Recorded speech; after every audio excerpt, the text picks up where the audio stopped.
উসমান রাদিয়াল্লাহু তাআলা আনহু সম্পর্কে যে তিনি যখন কোন কবরের পাশে দাঁড়াতেন তখন তিনি কবরের সম্মুখে দাঁড়িয়ে এত কান্নাকাটি করতেন যে তার চোখের পানি দিয়ে দাড়িগুলো ভিজে যেত। সঙ্গী সাথীরা তাকে জিজ্ঞেস করলেন যে আপনি জাহান্নামের কথা স্মরণ করে, মরণের কথা স্মরণ করে এত কান্নাকাটি করেন না, কিন্তু আপনি কবর দেখে এত কান্নাকাটি করেন কেন? তখন তিনি উত্তর দিতেন, আল্লাহ রাসূল সাল্লাল্লাহু আলাইহি ওয়াসাল্লামের সেই বিখ্যাত হাদিসটি তিনি পাঠ করতেন, যার কবর আউয়ালু মানজিলিন মিন মানাসিলিল আখিরাহ, যে মানুষের মরণের পরে কবর হচ্ছে তার প্রথম ধাপ, প্রথম স্তর। ফাইন্না জা মিনহু ওয়া মা বা'দাহু আইসা মিনহু, মানুষ যদি কবরের মধ্যে বেঁচে যায় তাহলে তার পরের সমস্ত স্তরগুলো তার জন্য সহজ হয়ে যাবে, এবং মানুষ যদি কবরের মধ্যে বেঁচে না যায় তাহলে তার পরের স্টেপগুলো তার জন্য কঠোর হয়ে যাবে। নাহমাদুহু ওয়া নাস্তাঈনুহু ওয়া নাস্তাগফিরুহু ওয়া নু'মিনু বিহি ওয়া নাতাওয়াক্কালু আলাইহি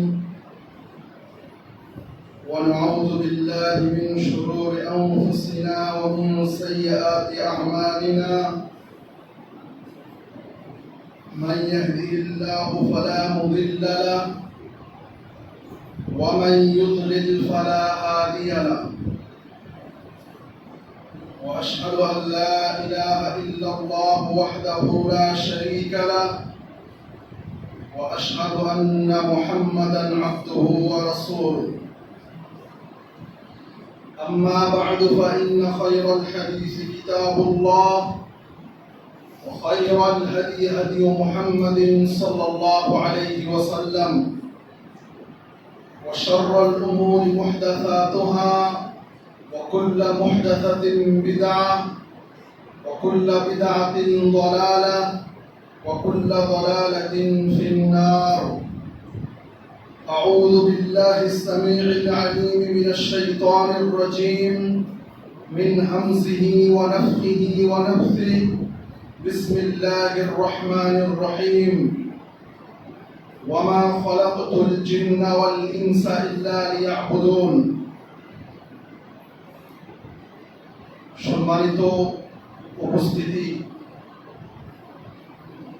সমস্ত ধরনের প্রশংসা একমাত্র মহান আল্লাহ রাব্বুল আলামিনের জন্য। আমরা একবার বলি আলহামদুলিল্লাহ।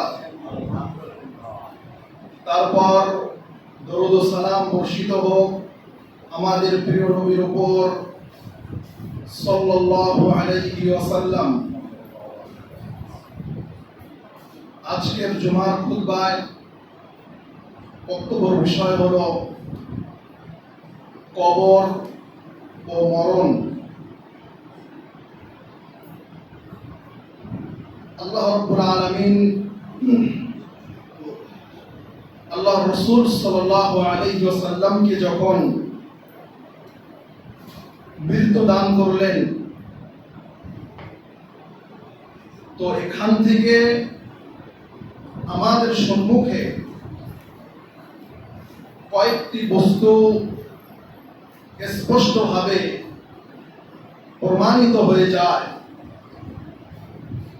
যে আল্লাহ রাব্বুল আলামিন যখন নবী মুহাম্মদুর রাসূলুল্লাহকে মৃত্যু দান করলেন, তখন পৃথিবীর কোন মানুষের পক্ষে আর এই পৃথিবীর ভিতরে চিরস্থায়ী বসবাস করার কোন সুযোগ থাকে না।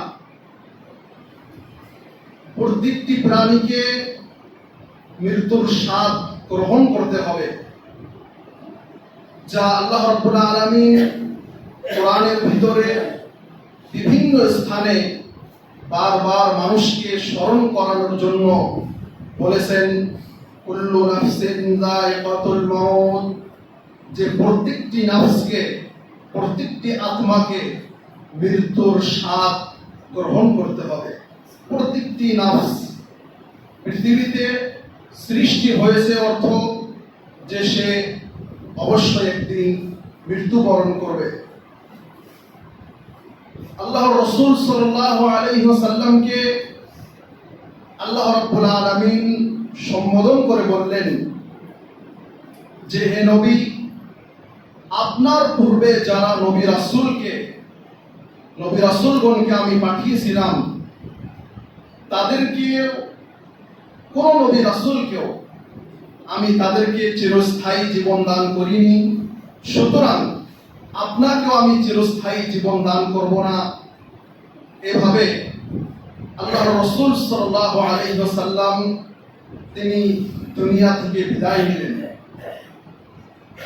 আল্লাহ রাসূল সাল্লাল্লাহু আলাইহি ওয়াসাল্লাম যখন দুনিয়া থেকে বিদায় নিলেন, তখন ওমর ফারুক রাদিয়াল্লাহু তাআলা আনহু, ইসলামের দ্বিতীয় খলিফা, তিনি এই কথাটি অন্তরের ভিতরে মেনে নিতে পারছিলেন না যে আল্লাহ রাসূল সাল্লাল্লাহু আলাইহি ওয়াসাল্লাম কিভাবে মৃত্যুবরণ করবে, আল্লাহ রাসূল কিভাবে আমাদের ছেড়ে চলে যাবে। আবু বকর সিদ্দিক রাদিয়াল্লাহু তাআলা আনহু তাকে বোঝানোর পরে তার মাথায় বস্তুটি ধরেছে, তিনি বুঝতে পেরেছেন। আমাদেরকে মনে রাখতে হবে যে আজকের দুনিয়া শুরু থেকে কিয়ামত পর্যন্ত দুনিয়ার প্রায় বস্তু আমাদেরকে ইসলাম থেকে, মরণ থেকে আমাদেরকে দূরে রাখার জন্য সব সময় তারা প্রস্তুত।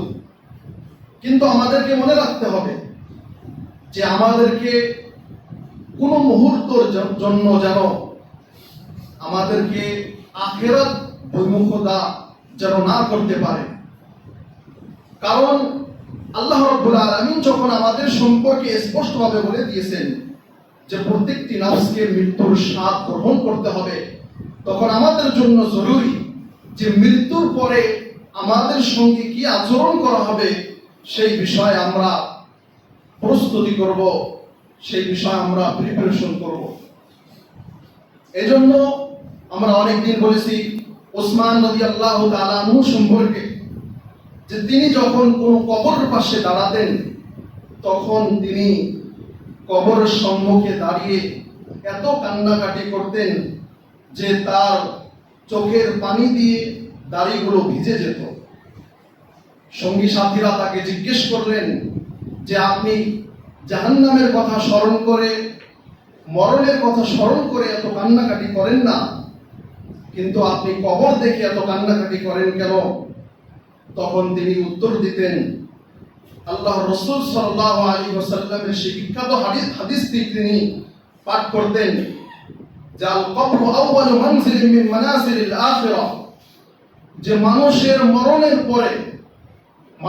মরণের পরে কবর হচ্ছে তার প্রথম ধাপ, প্রথম স্তর। ফাইন্না জা মিনহু ফামা বা'দাহু আইসারা মিনহু, মানুষ যদি কবরের মধ্যে বেঁচে যায় তাহলে তার পরের সমস্ত স্তরগুলো তার জন্য সহজ হয়ে যাবে, এবং মানুষ যদি কবরের মধ্যে বেঁচে না যায় তাহলে তার পরের স্টেপগুলো তার জন্য কঠোর হয়ে যাবে। এই কথাটি ওসমান রাদিয়াল্লাহু তাআলা আনহু বলতেন। আমরা সবাই জানি যে কবরের মধ্যে আমাদেরকে 3টি প্রশ্ন করা হবে। আসলে বিষয়টি এমন নয়, আসলে কবরের মধ্যে 4টি প্রশ্ন করা হবে। কিভাবে 4টি প্রশ্ন করা হবে? কিছু মানুষকে 3টি প্রশ্ন করা হবে, কিছু মানুষকে 4টি প্রশ্ন করা হবে। আমরা কবরের সেই 3টি বিখ্যাত প্রশ্ন সবাই জানি যে, মান রব্বুকা মান দীনুকা মান নাবিয়ুকা, যে তোমার রব কে, তোমার দ্বীন কি, তোমার নবী কে। এই প্রশ্নটি সবাইকে করা হবে। যেই ব্যক্তি উত্তর দিতে পারবে না সেই ব্যক্তি এই প্রশ্নের 3টি প্রশ্নের অ্যানসারে উত্তরেই বলবে হা হা লা আদরি, আমি জানি না। সামিআতুন নাস ইয়াকুলু, যে দুনিয়ার ভিতরে মানুষ কিছু কিছু বলতো আমি শুনতাম। তো যেই ব্যক্তি কবরের এই 3টি প্রশ্নের উত্তর দিতে পারবে না সেই ব্যক্তির অ্যানসার প্রত্যেকটি প্রশ্নের সাথে সাথে এটাই আসবে যে হা হা লা আদরি, আমি জানি না, আমি কিছুই জানি না। কিন্তু যে ব্যক্তি এই তিনটি প্রশ্নের উত্তর দিতে পারবে, যে মান রব্বুকা, তোমার রবকে, আমার রব আল্লাহ, তোমার দিন কি, আমার দিন ইসলাম, তোমার নবীকে, আমার নবী মুহাম্মদ রাসূলুল্লাহ সাল্লাল্লাহু আলাইহি ওয়াসাল্লাম। তো যে ব্যক্তি তিনটি প্রশ্নের উত্তর সঠিকভাবে দিতে পারবে, সেই ব্যক্তিকে চতুর্থ একটি প্রশ্ন করা হবে যে তুমি এইগুলো, এই কথাগুলো, মানে তুমি এই অ্যান্সারগুলো কোথায় থেকে জানতে পারলে? তখন সেই ব্যক্তির অ্যান্সার কি হবে? তখন সেই ব্যক্তির অ্যান্সার হবে যে করাতু কিতাব আল্লাহ ওয়া সাদ্দাকতু, আমি আল্লাহর কিতাব পড়েছি এবং আল্লাহ রাব্বুল আলামিন তার কিতাবের মধ্যে যা নাযিল করেছেন তা আমি বিশ্বাস করেছি, তা আমি মেনে নিয়েছি। তাহলে সম্মানিত উপস্থিতি, আমাদের সম্মুখে স্পষ্ট হলো যে কবরের মধ্যে যারা এই তিনটি প্রশ্নের উত্তর দিতে পারবে না, তাদের তখন থেকে শাস্তি আরম্ভ হয়ে যাবে, এবং যারা এই তিনটি প্রশ্নের উত্তর দিতে পারবে তাদেরকে চতুর্থ প্রশ্ন করা হবে যে তুমি এগুলো কোথায় থেকে জানলে? তখন সেই ব্যক্তি অ্যান্সার দিবে যে আমি আল্লাহর কিতাব পড়েছি, আমি কোরআন পড়েছি, আমি কোরআন পড়ে বুঝেছি, দেখেছি, আমি আল্লাহর কিতাবকে বিশ্বাস করেছি, সত্যায়ন করেছি, সত্য হিসাবে মেনে নিয়েছি, আমি সেখান থেকে জানতে পেরেছি। এই হাদিস থেকে মুহাদ্দিসিনে কেরামগণ, মুফাসসিরিনে কেরামগণ বাহির করেছেন যে আমরা পৃথিবীর ভিতরে মানুষকে কোরআন পড়ার গুরুত্ব, কোরআন শেখার গুরুত্ব হিসাবে আমরা এই হাদিসটি তাদের সামনে পেশ করতে পারবো যে কোরআন প্রত্যেকটি মানুষ কিয়ামতের দিন কবরের মধ্যে কোরআন হয় তার পক্ষে হবে, হয় তার বিপক্ষে হবে।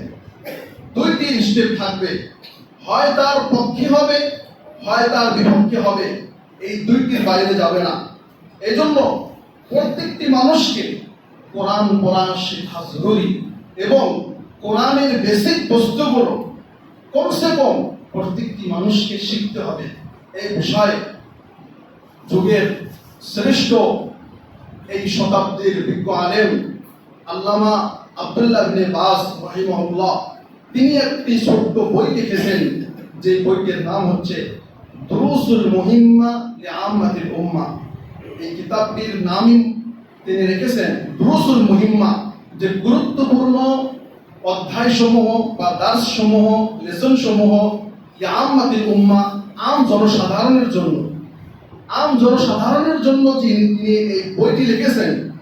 এই বইটির মধ্যে তিনি স্পষ্ট আকারে এটি প্রমাণ করেছেন যে একজন সাধারণ মানুষ হিসাবে, সাধারণ মানুষ হিসাবে তাকে কমসে কম কোরআনের কতটুকু বস্তু মুখস্থ করতে হবে, কতটুকু বস্তু তার মনে রাখতে হবে, তিনি স্পষ্ট আকারে তিনি কোরআনের ভিতর থেকে প্রমাণ করেছেন যে একজন সাধারণ মানুষ হিসাবে কমসে কম সেই মানুষটার সূরা ফাতিহা এবং সূরাতুজ জিলজাল, ইযা জুলজিলাতিল আরযু জিলজালাহা, এই সূরা থেকে নিয়ে সূরা নাস পর্যন্ত এই 10, 12, 15টি যে সূরা, কমসে কম একজন মানুষের এতটি সূরা মুখস্থ থাকতে হবে। নইলে সেই মানুষটা কমসে কম আল্লাহর যে দ্বিতীয় বিধান, মানে আল্লাহর এই ইসলামের দ্বিতীয় স্তম্ভ নামাজের মতো গুরুত্বপূর্ণ ইবাদতটা সে পালন করতে পারবে না, আদায় করতে পারবে না, যদি এই সূরাটা তার মুখস্থ না থাকে।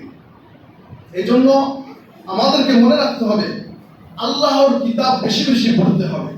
আজকে মানুষ যখনই আল্লাহর কিতাবকে বেশি বেশি পড়া থেকে দূরে সরে গিয়েছে, তখনই মানুষকে গোমরাহ করা, মানুষকে পথভ্রষ্ট করা তখনই মানুষের জন্য সহজ হয়ে যায়। এই জন্য অনেক মানুষ আমরা কনফিউজ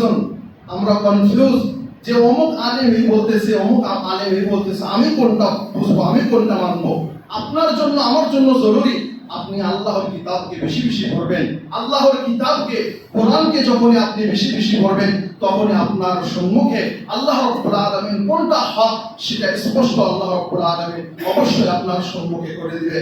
এজন্য আজকেও বর্তমান সময়েও অনেক মুসলিম সমাজের ভিতরে মুসলমানদেরকে, আম জনসাধারণকে কোরআন পড়া থেকে, কোরআন থেকে তাদেরকে দূরে রাখা হয়। এই বলে যে কোরআন আম মানুষ বুঝতে পারবে না, কোরআন শুধু আলেমরাই বুঝতে পারবে, আম মানুষ কোরআন বুঝতে পারবে না, এই ধরনের কথা বলে তাদেরকে কোরআন থেকে ধরে রাখা হয়। আসলে কথাটি একদম ভুল। প্রত্যেকটি মানুষকে কোরআন পড়তে হবে, প্রত্যেকটি মানুষ তার কোরআন পড়ার হক রয়েছে। কোরআন পড়ে বুঝে সে যদি নিজে থেকে তর্জমা না করতে পারে, কিন্তু উত্তম হচ্ছে যে মানুষ নিজে থেকে আরবি শিখে নিজে থেকেই তার তর্জমাটা বুঝবে এবং তাফসিরের জন্য সে তাফসির করবে, আলেমদের লেখা তাফসির করবে। কিন্তু সে যদি নিজে থেকে তর্জমা না পড়তে পারে, কমসে কম যারা তর্জমা লিখেছে সহজ তর্জমা, সে সহজ তর্জমাগুলো তো পড়তে পারবে, সহজ তর্জমাগুলো পড়ে সে নিজেকে উপলব্ধি করতে পারবে। এবং কোরআন পড়ার জন্য, কোরআন বোঝার জন্য আমাদেরকে মনে রাখতে হবে যে কমসে কম আমরা একটা যদি ডেইলি হিসাবে টাইম টেবিল বানিয়ে দিই যে কমসে কম আমরা দিনে 5টা আয়াত 10টা আয়াতের তর্জমা তাফসীর করব। আরো যদি সময় কম থাকে 5টা আয়াত 3টা আয়াত 2টা আয়াতের যদি আমরা পড়ি, আমরা দেখবো 1 মাসের ভিতরে 1 বছরের ভিতরে আমরা কোরআনের অনেক কয়েক পারা তাফসীর আমরা পড়ে নিয়েছি, বুঝে নিয়েছি। সম্মানিত উপস্থিতি, আমাদেরকে মনে রাখতে হবে যে যেই বস্তুগুলো আমাদেরকে আমাদের মেন উদ্দেশ্য থেকে দূরে রাখে সেই বস্তুগুলো আমাদেরকে চিনতে হবে এবং সেই বস্তু থেকে আমাদেরকে দূরে রাখতে হবে। এবং কোন বস্তু আমাদেরকে আখিরাতমুখী করে, কোন বস্তু আমাদেরকে জান্নাতের নিকটবর্তী করে, সেই বস্তু আমাদেরকে দেখতে হবে, সেই বস্তু আমাদেরকে অবলম্বন করতে হবে। আল্লাহ রাব্বুল আলামিন যেন আমাদেরকে তৌফিক দান করেন, আমিন।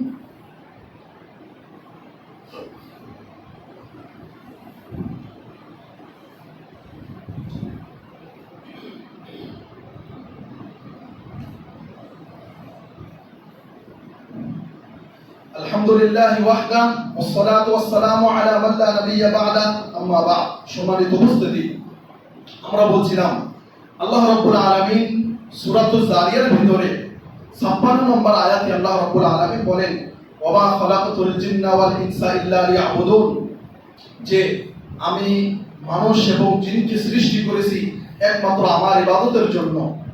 তেমনি ভাবে কোরআনের আয়াতের সাথে সাথে আমরা আরো দেখতে পাই আল্লাহ রাসূল সাল্লাল্লাহু আলাইহি ওয়াসাল্লাম তিনি বিদায় হজের মধ্যে যে একটি গুরুত্বপূর্ণ হাদিস মূলনীতি উম্মতের জন্য রেখে গেলেন, যে তারাক্তু ফীকুম আমরাইন লান তাদিল্লু মা তামাসসাকতুম বিহিমা কিতাবাল্লাহি ওয়া সুন্নাতা নাবিয়্যি। আল্লাহ রাসূল সাল্লাল্লাহু আলাইহি ওয়াসাল্লাম বললেন যে মানুষ, আমি তোমাদের জন্য 2টি বস্তু রেখে গেলাম, যতক্ষণ পর্যন্ত তোমরা এই 2টি বস্তুকে শক্তভাবে ধরে রাখবে ততক্ষণ পর্যন্ত তোমরা পথভ্রষ্ট হবে না, ততক্ষণ পর্যন্ত তোমরা গোমরাহ হবে না। আর সেই 2টি বস্তু হচ্ছে কিতাব আল্লাহ ওয়া সুন্নাত নবী। সেই 2টি বস্তু হচ্ছে আল্লাহর কিতাব কোরআন এবং দ্বিতীয় হচ্ছে আল্লাহর রাসূল সাল্লাল্লাহু আলাইহি সাল্লামের হাদিস। এখান থেকে আমাদেরকে কিছু পয়েন্ট বুঝতে হবে, যে পয়েন্টগুলো, যে মূলনীতিগুলো, যে রুলগুলো আমরা মনে রাখলে আমাদেরকে অত সহজে কেউ পথভ্রষ্ট, কেউ ইসলামের নামে আমাদেরকে 19-20 বোঝাতে পারবে না। সেটি হচ্ছে যে আল্লাহর রাসূল সাল্লাল্লাহু আলাইহি ওয়াসাল্লাম এই হাদিসের ভিতরে বললেন যে আমি তোমাদের জন্য কোরআন এবং হাদিস রেখে গেলাম ইসলামের উপর শক্তভাবে জমে থাকার জন্য। আপনি এই হাদিসের প্রতি একটু ধ্যান দেন। আল্লাহর রাসূল কিন্তু বললেন না এই হাদিসের মধ্যে যে আমি তোমাদের জন্য হুজুর রেখে গেলাম, আমি তোমাদের জন্য অমুক ইমাম রেখে গেলাম। আল্লাহর রাসূল কিন্তু এই কথা বললেন না, বরং বললেন, আল্লাহর রাসূল বললেন আমি তোমাদের জন্য কোরআন রেখে গেলাম এবং এবং আমার হাদিস, আল্লাহ রাসূল সাল্লাল্লাহু আলাইহি সাল্লামের সুন্নাহ হাদিস রেখে গেলাম। আমাদেরকে বুঝতে হবে যে আজকে আমাদের সম্মুখে প্রসিদ্ধ 4টি মাযহাব, ইমাম আবু হানিফা রাহিমাহুল্লাহ, ইমাম মালিক রাহিমাহুল্লাহ, ইমাম শাফিঈ এবং ইমাম আহমদ বিন হাম্বল রাহিমাহুল্লাহ, তারা যদি তাদের নিজের ইজতিহাদ, মানে তারা যদি তাদের নিজের কোরআন এবং হাদিস থেকে মাসলা বাহির করতে গিয়ে তারা যদি কোনো ভুল ত্রুটি করে থাকে, তাহলে এই ভুলের জন্য আল্লাহ রাব্বুল আলামিন তাদেরকে ধরবেন না, বরং এই ভুলের জন্য তাদেরকে আল্লাহ রাব্বুল আলামিন সওয়াব দিবেন। কেমন হয়ে গেল কথাটা যে ভুল করবে আবার সওয়াব দেবে? এর অ্যানসার হচ্ছে এই, আল্লাহ রাসূল সাল্লাল্লাহু আলাইহি ওয়াসাল্লাম স্পষ্টভাবে বলেছেন যে যখন কোনো মুজতাহিদ কোনো কোরআন এবং হাদিস থেকে মাসলা বাহির করতে গিয়ে সে যদি শুদ্ধ মাসলা বাহির করে তাহলে সে 2টি সওয়াব পায়, এবং সে যদি ভুল করে ফেলে তাহলে সে 1টি সওয়াব পায়। আমরা তাদের সম্পর্কে বলবো যে তারা ইসলামের জন্য অনেক খিদমত করে গিয়েছেন। এই যুগের আলেম ওলামা তাদের সম্মুখে কিছুই না। তারা যতটুকু ইসলামের জন্য খিদমত করে গিয়েছেন, তাদের স্মৃতি শক্তি, তাদের মেধা, তাদের ঈমান আমল তাকওয়া অনেক উপর লেভেলের ছিল। কিন্তু তারপরেও তাদের সবাই কথা একটি, যে যখন কোরআন এবং সহিহ হাদিস থেকে প্রমাণ পাওয়া যাবে তখন সেই কথাটি, আমার কথাটি বাদ দিয়ে তখন তোমাদেরকে সেই কথাটি গ্রহণ করতে হবে যেটি কোরআন এবং হাদিস দ্বারা প্রমাণিত। কারণ আল্লাহ রাসূল সাল্লাল্লাহু আলাইহি ওয়াসাল্লাম যখন এই কথাটি বললেন যে আমি তোমাদের জন্য 2টি বস্তু রেখে গেলাম, একটি হচ্ছে কোরআন আল্লাহর কিতাব, এবং একটি হচ্ছে আল্লাহ রাসূল সাল্লাল্লাহু আলাইহি সাল্লামের সুন্নাহ হাদিস, তখন আমাদের সম্মুখে স্পষ্ট হয়ে যায় যে শরীয়তের উৎস, শরীয়তের মেন উৎস মানে যেখান থেকে আমরা শরীয়ত গ্রহণ করব সেটি 2টি, একটি হচ্ছে কিতাবুল্লাহ মানে আল্লাহর কিতাব, এবং একটি হচ্ছে আল্লাহর রাসূল সাল্লাল্লাহু আলাইহি সাল্লামের সুন্নাহ হাদিস। এই 2টির বাইরে আমরা অন্য জায়গা থেকে শরীয়ত আমরা গ্রহণ করতে পারবো না। সম্মানিত উপস্থিতি, আমরা বলছিলাম যে আমাদের বিষয় কবর এবং মরণ সম্পর্কে আমাদেরকে আরো মনে রাখতে হবে।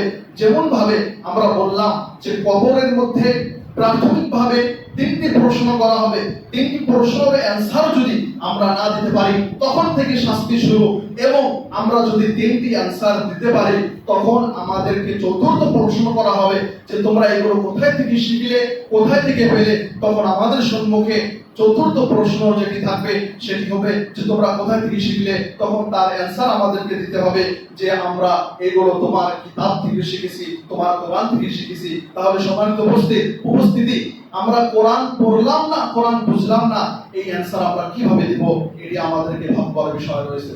সম্মানিত উপস্থিতি, আমরা বলছিলাম কবরের জীবন সম্পর্কে আমাদেরকে মনে রাখতে হবে যে কবরের জীবন কিরকম হতে পারে। কবরের জীবন সম্পর্কে এই দুনিয়ার ভিতরে অনেক মানুষ অনেক ধরনের বদমাশি করেছে। কিভাবে যে অনেক ক্ষেত্রে দেখা গিয়েছে যে তারা কবরের আযাবকে বা কবরের শাস্তি বা কবরের ভিতরে যে নিয়ামত ভালো এবং মন্দ দুটাই যে থাকে, এই দুটা তারা দেখার জন্য সেখানে তারা ক্যামেরা পর্যন্ত লাগিয়েছে যে আমরা কবরের আযাবকে রেকর্ড করব, আমরা দেখব। কিন্তু সেটি তো ক্যামেরা ফুটেজ আর ধরা পড়ে না। কারণ আমাদেরকে মনে রাখতে হবে যে কবরের জীবন, মানুষ মারা যাওয়ার পরে থেকে তার জীবনটা শুরু হয়ে যায় কবরের জীবন।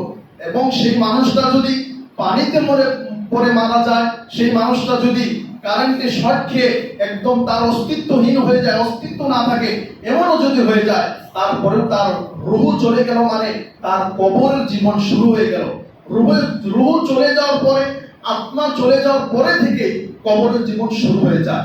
এবং আমাদেরকে আরো একটি মনে রাখতে হবে, আল্লাহ রাসূল সাল্লাল্লাহু আলাইহি সাল্লামের হাদিস দ্বারা স্পষ্টভাবে প্রমাণিত যে মানুষের রূহ কিভাবে বাড়ায়, কিভাবে বাহির হয় এবং কোন স্থান থেকে বাহির হয়।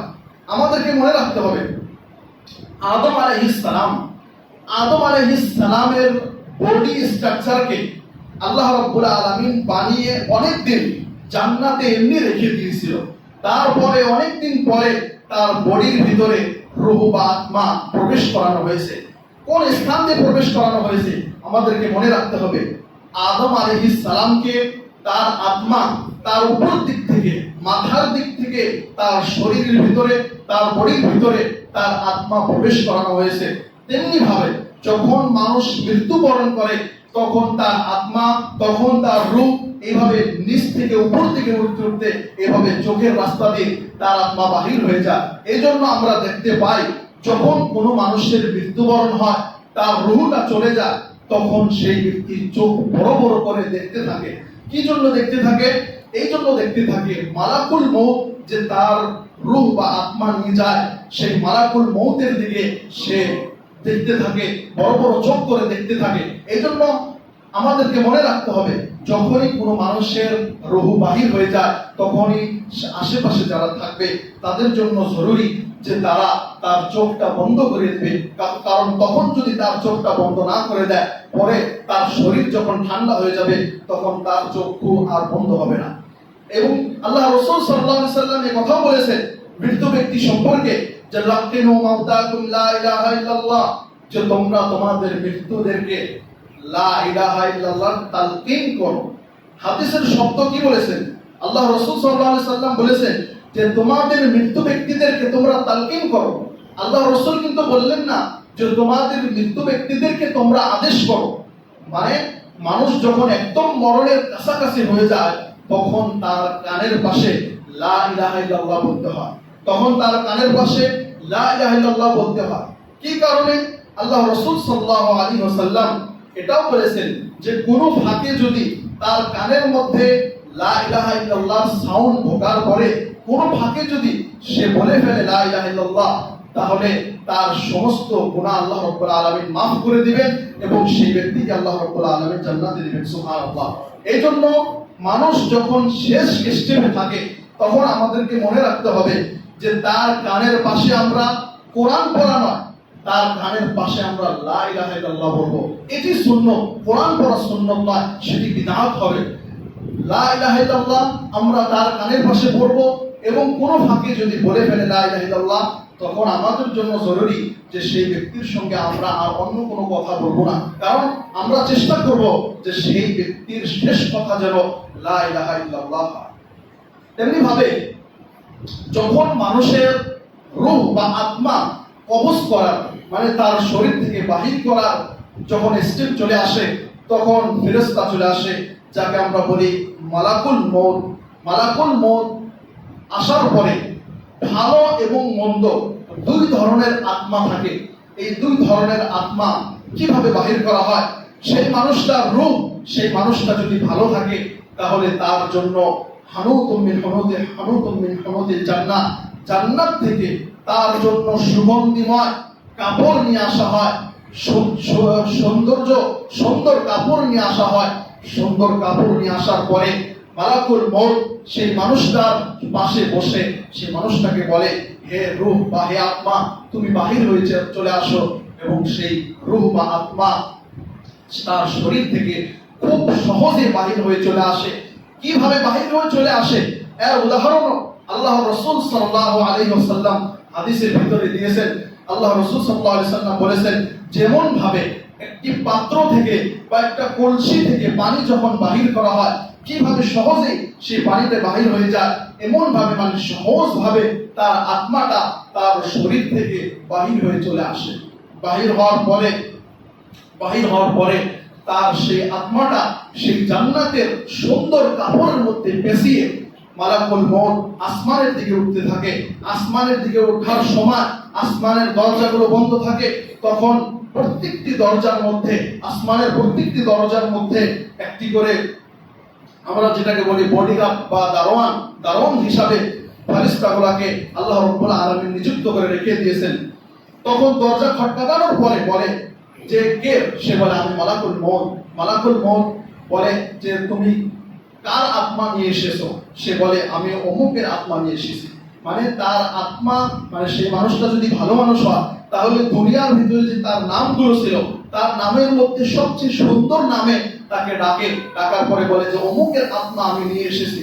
নিয়ে আসার পরে তার আত্মা থেকে সুগন্ধি খুব বাসনা বাহির হওয়া আরম্ভ হয়ে যায় এবং আসমানের দরজাগুলো যে খুলতে থাকে, উপরে যেতে থাকে। এভাবে যেতে যেতে সবাই বলে মানে প্রত্যেকটি আসমানের দরজার মালাকুল, প্রত্যেকটি আসমানের দরজার ফেরেশতা বলে যে এই আত্মাকে আমার দরজা দিয়ে প্রবেশ করাও, এই আত্মাকে আমার দরজা দিয়ে প্রবেশ করাও। এই ভালো আত্মাকে এভাবে নিয়ে যাওয়ার পরে তারপর উপর থেকে তার সেই আত্মাকে আবার মাটির মানুষ এই হিসাবে তাকে কবরের মধ্যে ফিরিয়ে দেওয়া হয়। কবরের মধ্যে ফিরিয়ে দেওয়ার পরে সে যদি ভালো হয়ে থাকে তাহলে তার জন্য কি করা হয়? তার জন্য করা হয় যে তার চোখের দৃষ্টি যতদূর পর্যন্ত যায়, চোখের পহর যতদূর পর্যন্ত যায়, ততদূর পর্যন্ত তার কবরকে প্রশস্ত করে দেওয়া হয়, তার কবর কত বড় করে দেওয়া হয়। বড় করে দেওয়ার পরে সকাল সন্ধ্যা তার সম্মুখে জান্নাত পেশ করা হয়। সকাল সন্ধ্যা জান্নাতে আল্লাহ রাব্বুল আলামিন তাকে কোন স্থানে রাখবে সেই স্থান আল্লাহ রাব্বুল আলামিন তার সম্মুখে পেশ করেন এবং জান্নাত থেকে তার জন্য একটি দরজাও খুলে দেওয়া হয়। এভাবে তাকে সেই কবরবাসীকে বলা হয় যে তুমি ঘুমাও। কেমন ভাবে ঘুমাও? যেমন ভাবে একজন মানুষ বাসর রাত্রে ঘুমায় সেভাবে তুমি ঘুমাও, এবং কিয়ামতের দিন যখন সেই মানুষটাকে তোলা হবে হাসরের ময়দানে, তখন সেই ব্যক্তি বলবে যে আমি তো এইমাত্র ঘুমালাম, আমাকে এখনই জাগানো হলো কেন? এইভাবে ভালো মানুষের সঙ্গে এই ধরনের আচরণ করা হয়। এর বিপরীত খারাপ মানুষের সঙ্গে জাহান্নাম থেকে কাপড় নিয়ে আসা হয়, তারপরে মালাকুল মউত তার সবচেয়ে নিকৃষ্ট আকৃতি, সবচেয়ে খারাপ ভয়ঙ্কর আকৃতিতে এসে তার রূহ কবজ করে। এই জন্য আমরা অনেক সময় দেখতে পাই যে অনেক মানুষ তার মৃত্যুর সময়, আল্লাহ রাব্বুল আলামিন আমাদের সবারই ভালো মৃত্যু দিক, আমিন। আমরা আল্লাহর নিকটে ভালো মৃত্যু কামনা করি।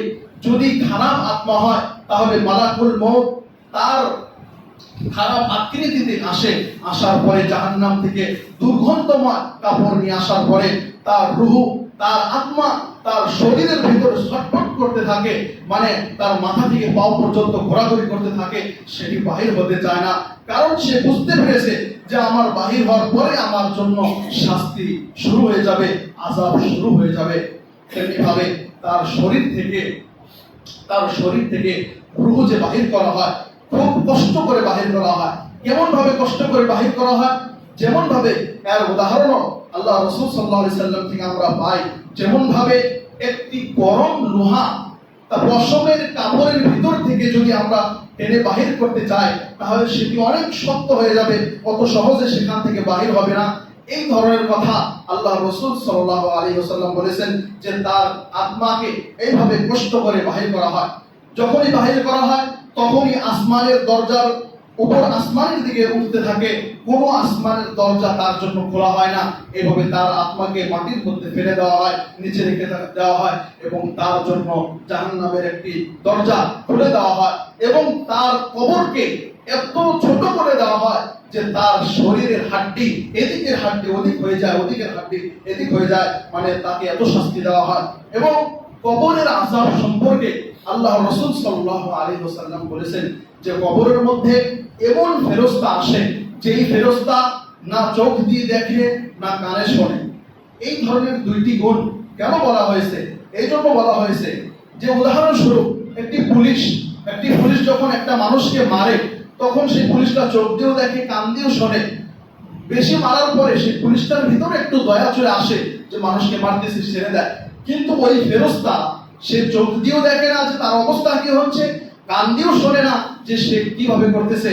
তো এই কারণে তার ভিতরে দয়া রহম করম কিছু নেই, এই কারণে তাকে পিটাতে থাকে। এই ধরনের শব্দ হাদিসের ভিতরে আল্লাহ রাসূল সাল্লাল্লাহু আলাইহি ওয়াসাল্লাম বলেছেন। এজন্য আমাদেরকে মনে রাখতে হবে যে সব সময় আমরা নিজের মরণকে স্মরণ করব, এবং তাকাসুর আজকের যুগের সবচেয়ে বড় ফিতনা বলতে পারি আমরা তাকাসুর। সেটি হচ্ছে যে আমরা কে কত ধন সম্পদ উপার্জন করতে পারি, এই কম্পিটিশনে সারা পৃথিবী চলতেছে। আমাদেরকে মনে রাখতে হবে আল্লাহ রাসূল সাল্লাল্লাহু আলাইহি ওয়াসাল্লাম আমাদের জন্য যে ডাইরেকশন দিয়েছেন, আমাদের জন্য জীবন যাপনের জন্য আমাদেরকে টাকা পয়সা অর্জন করতে হবে, কিন্তু কখনো তাকাসুর আমাদের ভিতরে আনা যাবে না। মানে আমরা ধন সম্পদ কামানোর ক্ষেত্রে কম্পিটিশন যখনই আনবো, তখনই আল্লাহ রাসূল সাল্লাল্লাহু আলাইহি ওয়াসাল্লাম আমাদেরকে বলেছেন তানাফাসুহা ক্বাবলাকুম, যে যেমন ভাবে তোমাদের পূর্বের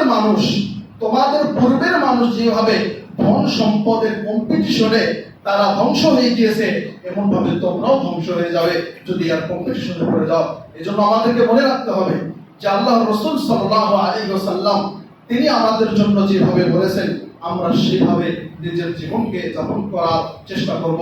আল্লাহ রাব্বুল আলামিন যেন আমাদেরকে তৌফিক দান করেন, আমিন। হে আল্লাহ, আমরা খুতবার শেষে তোমার নিকটে দোয়া করি, হে আল্লাহ তুমি আমাদের গুনাহগুলোকে ক্ষমা করে দাও, আমিন। হে আল্লাহ তুমি আমাদের পাপগুলোকে ক্ষমা করে দাও, আমিন। হে আল্লাহ আমাদের মধ্যে যারা রোগী তাদেরকে তুমি আরোগ্য দান করো, আমিন। হে আল্লাহ আমাদের মধ্যে যারা অসুস্থ তাদেরকে তুমি সুস্থতা দান করো, আমিন। হে আল্লাহ আমাদের মধ্যে যারা মৃত্যুবরণ করেছে তাদেরকে তুমি জান্নাত নসিব করো, আমিন। হে আল্লাহ আমাদের মধ্যে যারা পেরেশান হয়েছে তাদের পেরেশানিগুলোকে তুমি দূর করে দাও, আমিন। হে আল্লাহ আমাদের আমলগুলোকে তুমি সংশোধন করে দাও, আমিন। হে আল্লাহ আমাদের অন্তরগুলোকে তুমি ঠিক করে দাও, সঠিক করে দাও, আমিন। হে আল্লাহ আমাদেরকে বেশি বেশি তোমার ইবাদত করার তৌফিক দান করো, আমিন। ওয়া আখিরু দাওয়ানা আলহামদুলিল্লাহি রাব্বিল আলামিন।